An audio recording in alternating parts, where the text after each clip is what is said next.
ব্যাংকে টাকা নেই, এরা টাকাটা পায় কোথা থেকে? এরা কি টাকা তৈরি করে বাসায়? এই যে ব্যাগের মধ্যে নতুন টাকা, আপনার সমস্যা কি? এটা তো অবৈধ। সবার ধরনের নয়ছেন কে? আমরা টাকাগুলো ব্যাংকের থেকে পাই। হ্যাঁ, জোর করে তো দিয়ে যায়, নাহলে এর রাস্তাতে আসে কিভাবে? ব্যাংকে নতুন টাকা নেই, আপনারা পান কোথায়? আমি কথা কথা আমার গলা ব্যথা করতেছে। বলে যান একটু বলেন। ভাই আমরা ব্যাংকে কর্মরত অবস্থায় এখন রানিং এ এখন ডিউটিতে আছি, কিন্তু আমরা নতুন টাকা পাই না। কিন্তু এখানে আসলে নতুন টাকার অভাব নাই। আপনার 1000 বানিয়ে 400-500 টাকা বেশি নিতে হইতেছে। তা আমাদের টাকা দিয়ে কেন টাকা বেশি মূল্যে আমাদের টাকা নিতে হবে? এটা সরকারের একটা আবেদন, এর জন্য একটু লক্ষ্য রাখা উচিত। ব্যাংকে টাকা নেই, এরা টাকাটা পায় কোথা থেকে? এরা কি টাকা তৈরি করে বাসায়? এদের কি মেশিন আছে বাসায় নিজে তৈরি করার মতো? টাকাগুলো পায় কোথায় এরা? এখন আমি যদি বেশি টাকা নিতে চাই, আমাকে বেশি টাকা দিয়ে নিতে হবে। আমি একই টাকা, বাংলাদেশে আমরা নাগরিক হয়ে একই টাকা কেন বেশি টাকা দিয়ে নিব? RICL TMX, যুগের পর যুগ স্থাপনা থাকে মজবুত। আমরা জনসাধারণ, আমরা ব্যাংকে গেলে টাকা পাই না, কিন্তু এখানে আসলে বেশি মূল্য দিলে টাকাটা পাই। এটা তো একটা ভোগান্তি, এটা মানুষকে জনগণকে ঠকানো হচ্ছে। এটা এক পর্যায়ে এটা নিয়ন্ত্রণ করা দরকার। কি মনে হয় এই টাকাগুলো তাদেরকে কারা দিয়ে যায়? তারা যে এটা তো তারা ভালো মতো বুঝতে পারবে। এদেরকে আপনি এখনো জিজ্ঞেস করে দেখেন, এরা বলবে যে তারা তো বলে না। এরা অবশ্যই বলবে না। কারণ এরা যদি বলে তাহলে তো ওরা এদের যে গডফাদার আছে, লিডার আছে, তারা তো ধরা পড়ে যাবে। এটা তো কখনোই বলবে না। আপনি জিজ্ঞেস করে দেখেন, ওরা বলবে না। কারণ এটা জানা উচিত, এটা খোঁজ নেওয়া উচিত কোথা থেকে আসে। আমি এই মুহূর্তে আমার ব্যাংকে আমি আপনার যে শাখায় চাকরি করি ওখানে বললাম যে স্যার আমার একটা দেশে যাবো, আমার বান্ডিল দরকার। বলতেছে না, টাকা নাই, নতুন টাকা পাবে না। কিন্তু এখানে আসলে পাওয়া যায়। আমি একটা ব্যাংক কর্মকর্তা হয়ে যদি টাকা না পাই, তাহলে এরা কোথায় পায়? এরা অবশ্যই বাসায় বানায়। এটা অবশ্যই সরকারের কাছে আমার আকুল আবেদন থাকবে, এটা একটু পর্যবেক্ষণ করবেন আপনারা। খালা, আপনার এই টাকাগুলো কোথায় পান? আপনি দিচ্ছেন? আমি কিভাবে দেবো? আমি জানি করতে আনেন আপনি দিচ্ছেন আমারে। আমি দিছি।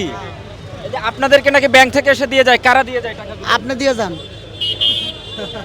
আপনি দিয়ে যান। হ্যাঁ, আমি তো ব্যাংকে চাকরি করি না, আমি তো সাংবাদিক। না করলে আপনি করতে আনেন, আমি হেঁটে জানি। আমি আপনার থেকে নিয়ে লইছি। কত টাকা পেয়েছেন আজকে? কত টাকা বিক্রি করলেন? টেকাও না, আপনার ব্যাগে তো টাকা, এই যে নতুন টাকা, টেকাও নাই ব্যাগে। এই যে ব্যাগের মধ্যে নতুন টাকা, আপনার সমস্যা কি? এটা তো অবৈধ। সবার ধরনের নয়ছেন কে?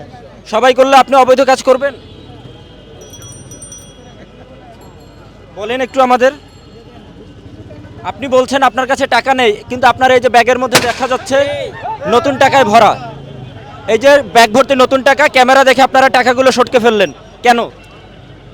সাধারণ মানুষ এই যে যারা দাঁড়িয়ে আছে, এরা ব্যাংকে গেলে টাকা পায় না, কিন্তু আপনাদেরকে টাকাগুলো কারা দিয়ে যায়? ব্যাংকে যান, ব্যাংক তো বলবে না। আপনারা কোথায় পান? আপনি দিচ্ছেন।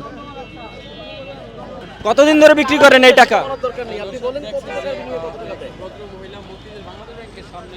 দর্শক দেখছেন যে নতুন টাকা বিক্রির একটি চক্র। এখানে দীর্ঘদিন ধরে তারা টাকার বিনিময়ে টাকা বিক্রি করে, কিন্তু ক্যামেরা দেখেই তারা সটকে পড়ছে। ব্যাগ ভর্তি নতুন টাকা নিয়ে সটকে পড়ছেন, কিন্তু ক্যামেরা দেখে তারা কোনোভাবেই আসলে স্বীকার করছেন না যে এই টাকাগুলো তারা কোথা থেকে পাচ্ছেন বা তাদেরকে কারা দিয়ে যাচ্ছে। আরে বাবা, আরো তো লোক আছে আমার ভিতরে। আমি বলবো কেন? তো বলেন খালা আমাদেরকে, কি বলবো? ভাই টাকাগুলো আপনারা কোথায় পান? আমরা টাকাগুলো ব্যাংকের থেকে পাই। আপনাদেরকে কারা দেয়? ব্যাংকের ফিওনরা দেয়। আপনি জি? দিয়ে গেছেন। ব্যাংকের ফিওন ব্যাংক কর্মকর্তারা দেয়। কারা একটু নাম বলবেন? আমি নাম বলবো কেমন? আমি এত মানুষের নাম বলতে পারি। আপনাকে যে দেয় তার নামটা দেন, বলেন। আপনিও দিতে পারবেন, অসুবিধা নাই। আপনার আমি তো ব্যাংকার না। আপনাকে একজন দিয়ে গেলে সেই একজনের নাম বলেন। এই নাম বলা সাধারণ মানুষকে তো দিয়ে যায় না, আপনাকেই তো দিয়ে যায়। আমাদেরকে বিভিন্ন ব্যাংক, রাজবাংলা, ওয়ান ব্যাংক, সিটি ব্যাংক, যত ধরনের ব্যাংকের থেকে আমরা মাল পাই, লোকাল ব্যাংক থেকে। এগুলোর সাথে কি ব্যাংক কর্মকর্তারাই জড়িত? কর্মকর্তারা দিয়ে আমাদের কাছে। কত টাকার বিনিময়ে কত টাকা কেনেন আপনারা? সময় নাই, এটা আমরা লাখে 10,000 5,000 টাকা বেশি দিয়ে আনি, বিভিন্ন টাকা বিভিন্ন ধরনের নোট। আপনারা 1000 টাকা কত টাকা দিয়ে কেনেন? আমরা হাজার হিসেবে 1 লাখ টাকা? 5,000 2,000 3,000 বেশি দিয়ে। 1 লাখে 5,000 টাকা বেশি দিয়ে কেনেন। এই 1 লাখ টাকা আপনারা 5,000 টাকায় বেশি কিনে কত টাকায় বিক্রি করেন?